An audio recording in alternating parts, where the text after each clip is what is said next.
అన్నా మళ్ళొచ్చినా అంటే తగ్గేదేలే. నేను మీ రైతు బిడ్డను అనుకుంటా ఫేమస్ అయి బిగ్ బాస్ లాగా పోయి అటెన్కా జైలుకి పోయి ఇంటికొచ్చిన పల్లవి ప్రశాంత్ ఆయన పేర్లకెళ్ళి రైతు బిడ్డ అనే ట్యాగ్ ను తీసేసిండు. అసలు రైతు బిడ్డ అనే ట్యాగ్ తోనే కదా మనోడు ఫేమస్ అయింది. ఏమైందేమో గానీ రైతు బిడ్డ ట్యాగ్ లేని పల్లవి ప్రశాంత్ ను ఊహించుకోలేకపోతుండ్రంట జనాలు. అద్భుతమైన పర్ఫార్మెన్స్ తో బిగ్ బాస్ సీజన్ 7 విన్నర్ గా నిలిచిన ప్రశాంత్ కు రైతు బిడ్డ ట్యాగ్ ఎంతో అక్కరికొచ్చింది. పల్లెటూరు నుంచి వచ్చిన పిల్లగాడైనా బిగ్ బాస్ ఇంట్లో తోపు సెలబ్రిటీలకు కూడా సుక్కలు చూపెట్టిండు. ఆడియన్స్ కు ఇదే నచ్చింది. ఫ్యాన్స్ పెరిగిపోయినరు.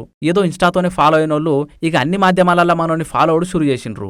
రైతు బిడ్డనంటూ సింపతి గేమ్ ఆడుతున్నావని బిగ్ బాస్ ఇంట్లో బయట ఎవరెంత అన్నా మనోడు పట్టించుకోలేదు. ఎవరేమనుకుంటే నాకేంది, రైతు బిడ్డ అనేది నా ఐడెంటిటీ, నేను చేసే పని గురించి చెప్పుకుంటే తప్పేంది, వాళ్ళకొచ్చిన సమస్య ఏంది అని గట్టిగానే ఆన్సర్ ఇచ్చిండు గానీ అస్సలు తగ్గలేదు. ఇగో రైతు బిడ్డ అనే ట్యాగ్ తో పల్లవి ప్రశాంత్ కాసుంటే అటాచ్మెంట్ ఉంది. మరి ఏమైందేమో గానీ ఇప్పుడు సడన్ గా ఇన్స్టాలో పల్లవి ప్రశాంత్ కున్న రైతు బిడ్డ ట్యాగ్ ను తీసేసిండు. అన్నా మళ్ళొచ్చినా అంటే తగ్గేదేలే, Bigg Boss 7 title winner, spy team winner అని మార్చేసిండు. ఇక దీని మీద సోషల్ మీడియాలో బయట పెద్ద చర్చన జరుగుతుంది. ఇన్నొద్దులో ఒక ఐడెంటిటీ కోసం రైతు సెంటిమెంట్ ను వాడుకొని వ్యవసాయమే నా పని అని చెప్పుకొని ఇప్పుడు టైటిల్ గెలిచినాక పేర్లకెళ్లి రైతు పేరునే తీసేసిండని మస్తు గరమైతుర్రు నెటిజన్లు. ఇంకా కొందరేమో జైలుకు పోయినందుకు మనసు నొచ్చుకుందేమో అందుకే తీసేసిండు కావచ్చు అని అంటుండ్రు. సరే ఎవరెట్లా అన్నా మొత్తానికి రైతు బిడ్డ అని ట్యాగ్ లైన్ లేని పల్లవి ప్రశాంత్ అయితే ఊహించుకున్నాడు కొంత కష్టమే. చూడాలి మరి దాని లోటు తెలుసుకొని మళ్ళా యాడ్ చేస్తాడో లేక ఎట్లయితే అట్లా అని ఇట్లనే ఉండనిస్తాడో.